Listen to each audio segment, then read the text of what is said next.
안녕하십니까. 상권 분석 현장에서 박균우입니다.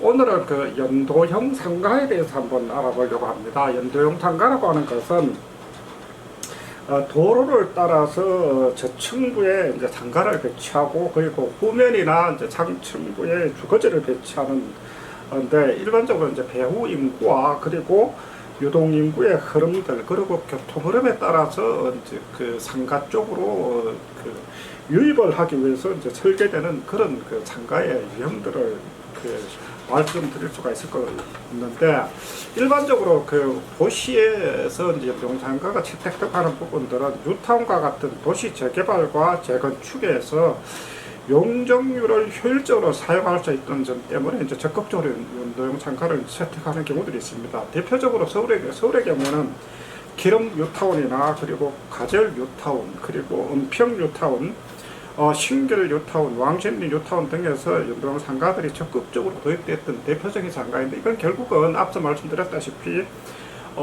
뉴타운 상권에서 연도형 상가를 채택했을 때 용적률을 효율적으로 쓸 수 있다고 하는 점 때문에 이제 아마 적극적으로 배치를 했던 그런 것으로 이제 볼 수가 있을 것 같습니다. 그런데 이제 재개발과 뉴타운 쪽에서 연도형 상가를 계획하면서 상가 배치를 효율적으로 이제 배치하여 성공한 상가도 있지만 의외로 이제 실패했던 상가 형태들도 많습니다. 실제로 이런 부분들은 이제 상가를 선택할 때도 연도형 상가들이 나타나고 하는지, 연도형 상가를 내가 선택을 하거나 선택을 해서 이제 조합원으로서 분양을 받거나 그리고 일반 분양을 받든지 아니면은 임대를 해서 진입을 해서 장사를 한다고 했을 때는 유사한 지금 그 뉴타운 쪽에 다른 지역의 그 연도형 상가들의 유형들이 많기 때문에 참고를 하면서 선택을 하는 게 이제 조금 시행착오를 줄일 수 있지 않을까 하는 그런 생각을 해봅니다.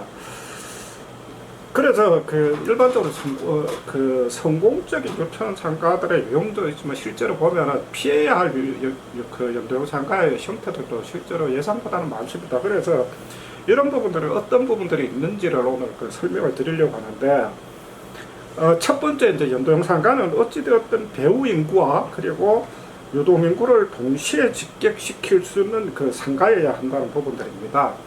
일반적으로 이제 도시 설계 시에 이제 배후 인구와 유동 인구 그리고 교통 흐름에 대한 예측이 충분히 고려된 상가 계획이 이루어졌을 때 효과적인 연도형 상가들이 이제 설계가 되고 이제 배치가 되는 그런 경우들인데, 대표적으로 뉴타운 상가들 중에서 여러 군데도 이제 앞서 말씀 배후 인구나 그리고 이제 유동 인구들 그리고 교통 흐름들이 연결될 이런 부분들이 가장 효율적으로 되어 있는 게, 저희가 봤을 때는 이제 여러 다양한 지역도 있겠지만은 기름역 방향으로 이제 합류되어 가는 기름 뉴타운의 연도형 상가들이 가장 효율적으로 배치되어 있지 않느냐 하는 그런 생각을 해봅니다.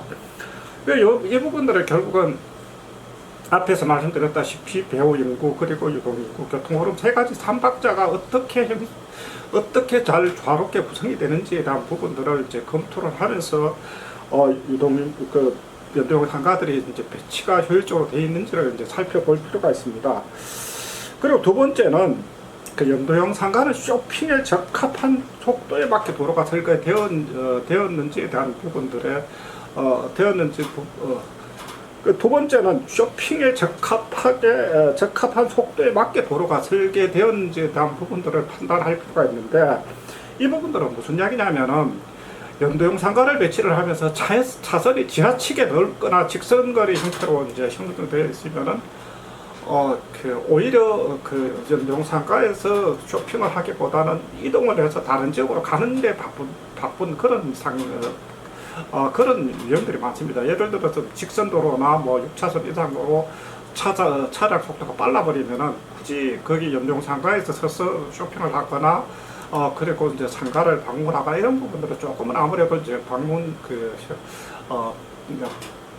빈도수가 떨어진다고 볼 수가 있습니다. 다만 그래서 유동 인구 이런 부분들이 있기 때문에 유동인구에 이제 속성들이 있기 때문에 유동 인구를 설계를 할 때 회전형 교차로나 그리고 차선을 오히려 일부러 줄이는 경우들, 그리고 보행자 도로를 넓게 도는 것도 연도형 상가를 이제 걸으면서 천천히 쇼핑을 할 수 있도록 하기 위해서 이제 연도형 상가의 이제 도로를 계획하는 그런 방법들이 이제 실현되는 사례들이 이제 많이 보게 됩니다.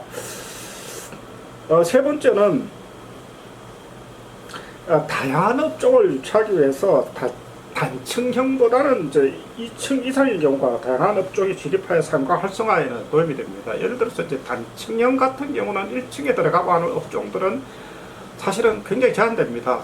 굉장히 제한되고, 그리고 1층의 상가의 이제 면적들 자체가 이제 한 칸의 면적 자체가 뭐 넓어도 10평대 초반이나 중반 정도 이상을 넘지를 않습니다. 물론 또한은 이제 1층 상가들의 이제 분양가 자체가 높기 때문에 진입을 해서 장사하시는 분들도 완전으로 넓게 들어가서 할 수가 없다는 거죠. 그렇기 때문에 단층형 상가의 경우는 주로 보면은, 그래서 이제 단층형 연도형 상가에 단층형으로 계획된 연도형 상가들에 보면 주로 들어가고 하는 업종들이 보면은 대표적인 게 이제 부동산 중개업소들, 그리고 편의점들, 그리고 요즘 같은 무인 아이스크림 전문점들, 이런 정도라는 거죠. 그래서 오히려 이제 업종 자체가 다양하면은 소비 인력 자체도 다양해지는데, 이 부분들이 사실은 이제 만족감을 높일 수 없다는 겁니다. 그래서 가능하면은 단층보다는 2층보다는 3층 그 이상이 이제 같이 상가 형성될 때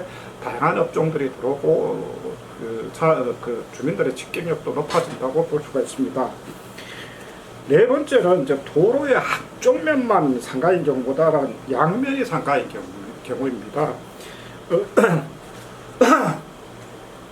네 번째는 이제 도로의 한쪽 면만 이제 상가인 지역보다는 오히려 이제 양면이 이제 상가인 경우가 오히려 상가의 이제 집객력 자체가 높습니다. 이거는 결국 이제 양쪽으로 오고 가면서 이제 쇼핑을 할 수 있는 그런 장점을 가질 수 있기 때문에 실제로 양면 상가가 이제 선호되는 것 같습니다.